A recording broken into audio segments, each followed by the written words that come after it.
mais ou menos entre final de março ou começo de abril de 1994. Me lembro da data porque eu estava no início do meu ministério pastoral. Comecei a pastorear depois de alguns anos como ministro itinerante, comecei a pastorear em dezembro de 1993. A nossa igreja era nova. Eu lembro que na ocasião nós tínhamos o culto de celebração do domingo. Tínhamos criado uma reunião na terça-feira à tarde como uma alternativa, principalmente, para aquelas mulheres convertidas que os maridos não eram e tinham dificuldade para o domingo à noite. Então era uma reunião pequena. E tínhamos uma reunião de ensino bíblico na quinta-feira à noite. Não tínhamos nenhuma outra reunião, tinha culto da moçada no final de semana. Eram essas 3 reuniões. E eu lembro que o culto de domingo tinha passado, tinha sido assim um tempo muito especial. E no final dessa pequena reunião da terça-feira à tarde, eu me lembro de uma irmã Maria, me rodeando. Ela estava por perto. Irmã Maria era uma pessoa muito tímida, introvertida, e eu imaginei que ela estava tentando criar algum espaço para se aproximar e falar alguma coisa. Tentei facilitar a vida dela. Falei, irmã Maria, quer falar alguma coisa? Ela falou, sim. Eu falei, fica à vontade. E ela chegou e foi logo dizendo, pastor, eu tenho certeza que eu não estou louca. Quando ela falou isso, minha vontade era brincar. Olha, nenhum louco acha que é louco. Então, a senhora achar que não está louca não é nenhuma garantia. Mas eu percebi que ela estava muito tocada, muito quebrantada, engoli minha vontade, meu lado gaiato, minha vontade de brincar.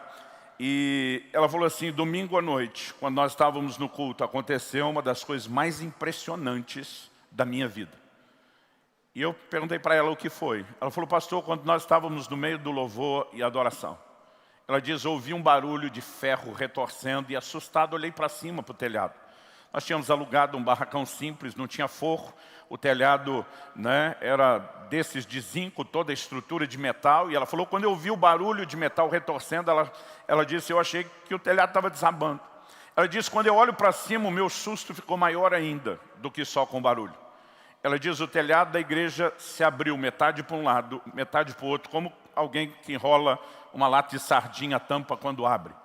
Ela diz, eu estou assustado olhando aquela cena e de repente os céus se rasgaram. Ela dizia, eu vi o Senhor Jesus.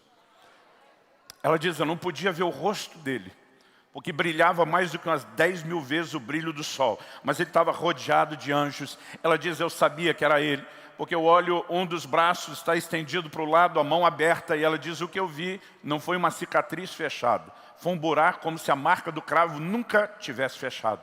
Ela diz, quando eu olhei, eu sabia que era ele. Ela diz, mas a outra mão não estava estendida para o lado. A outra mão estava fechada, dedo em riste, apontando na nossa direção. Ela diz, e eu ouvi uma voz estrondosa perguntando, tu me amas? Ela diz, pela segunda vez aquela voz trovejou. Ela falou, pastor, eu entendi porque a Bíblia compara a voz de Deus a um trovão. Aquilo era muito forte. E aquela voz trovejou, tu me amas? Ela diz, eu olhava para o lado e perguntava, ninguém está vendo isso? Ninguém está ouvindo isso? Porque ela falou, o culto continuava normal para todo mundo. Ela diz, e aquela voz trovejou a terceira vez, tu me amas? E ela diz, eu sei que aquilo não era só comigo, era com toda a igreja, mas de repente os céus se fecharam, o telhado voltou ao normal. Ela diz, e foi só então que eu percebi que aquilo era uma visão. Ela diz, pastor, eu fui embora para casa. E ela falou, não que eu tenha ficado doente, mas o meu corpo ficou debilitado diante da intensidade da visão. Ela diz, de domingo à noite, eu só me levantei hoje, à terça-feira. Ela diz, e eu vim contar isso para o senhor. E eu lembro de ter censurado a irmã Maria e ter dito, irmã Maria, como que a senhora vai embora de um culto desse, com uma visão dessa, sem falar nada, sem compartilhar nada?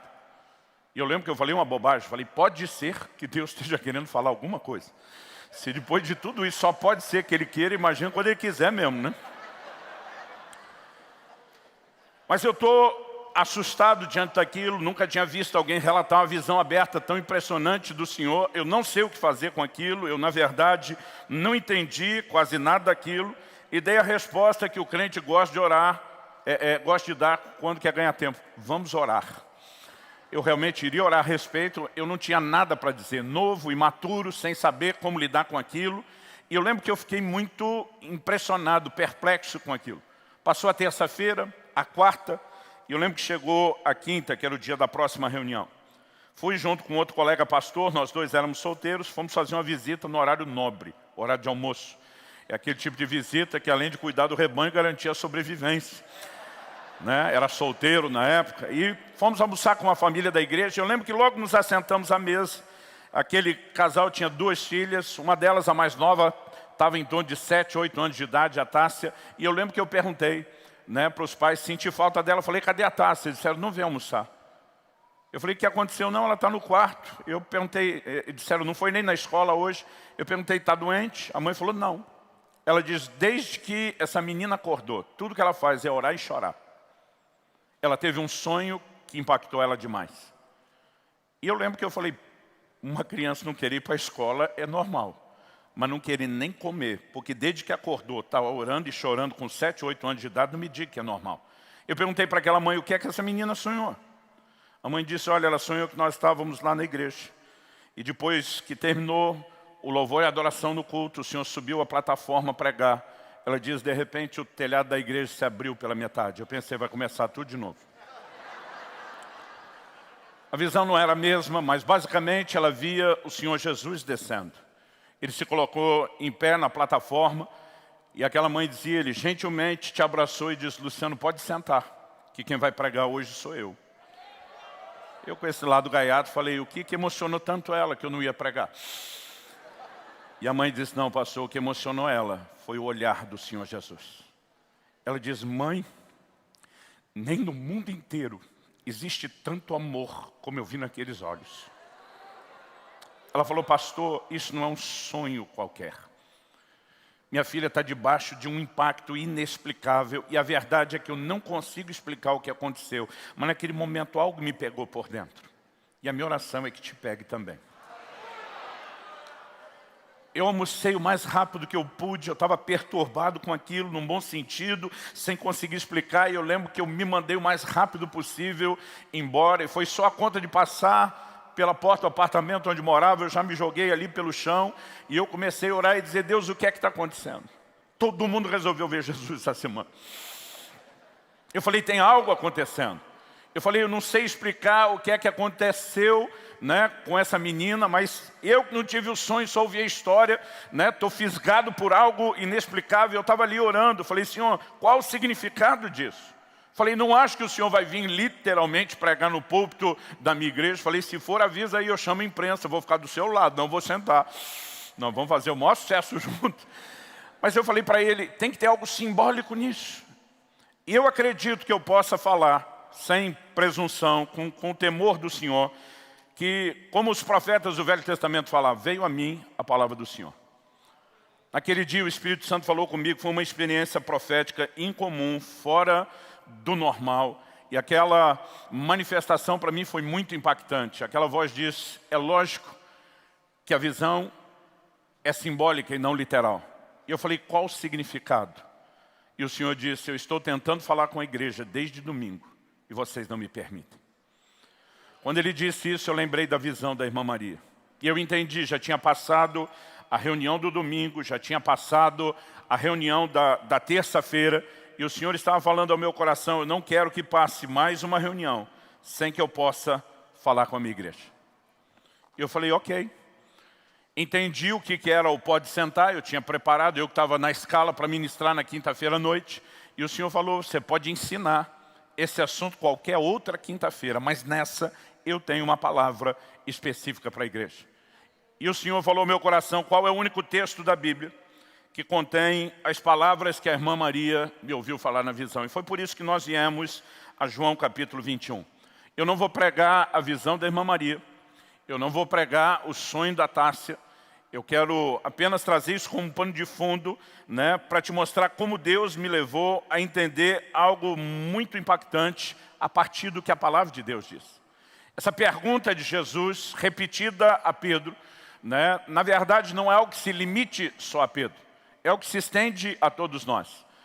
E eu diria que ela é uma pergunta crucial. Por quê? Jesus está mexendo num assunto que muitas vezes nós não paramos para entender o seu valor e a sua importância. Mas naquele dia, pela primeira vez, me caiu a ficha. Eu comecei a perceber que quando Jesus quer discutir o assunto de se Pedro o ama ou não, ou se o ama como deveria amá-lo ou não, ou se estava no lugar que deveria ou não, ele não está abordando um assunto periférico.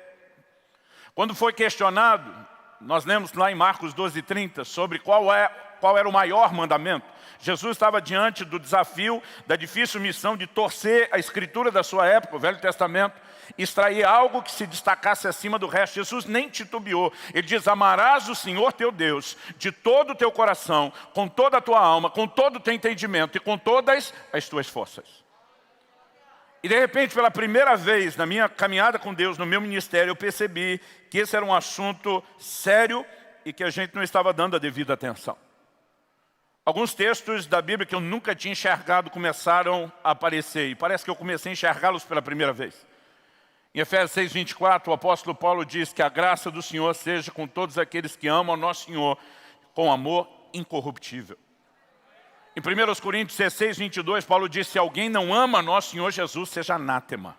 É uma palavra forte, pesada. Na melhor das opções, a gente a traduziria como algo abominável. Na pior, maldito. Agora, esse homem de Deus está se dirigindo aos cristãos, aos salvos. E diz: se alguém não ama a nosso Senhor, seja anátema. Ele está dizendo: não se admite um padrão de relacionamento com nosso Senhor Jesus que não seja de amor por Ele.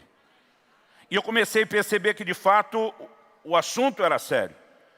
E o Senhor falou ao meu coração: se esse é o maior mandamento, por que é que não se fala a respeito disso na minha igreja? E eu, de repente, comecei a pensar, falei: eu nunca ouvi, pelo menos não tinha ouvido até então, alguém pregar a respeito de amor por Jesus a minha vida inteira. Eu via ao longo das mensagens alguém fazer menção de se voltar ao primeiro amor, mas desenvolver o tema, eu confesso que eu nunca tinha visto.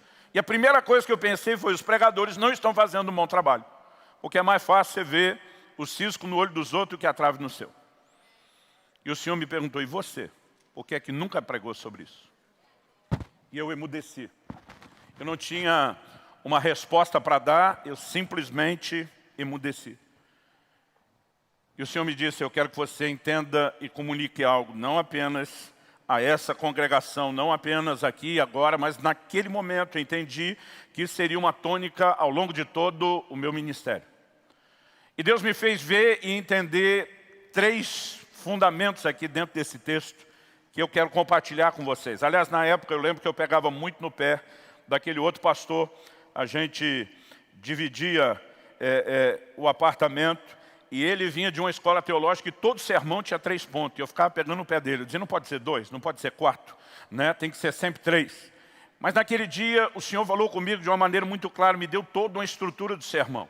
E quando eu preguei e compartilhei o que eu tinha recebido de Deus, ele pegou no meu pé e falou: bem-vindo ao mundo do sermão de 3 pontos.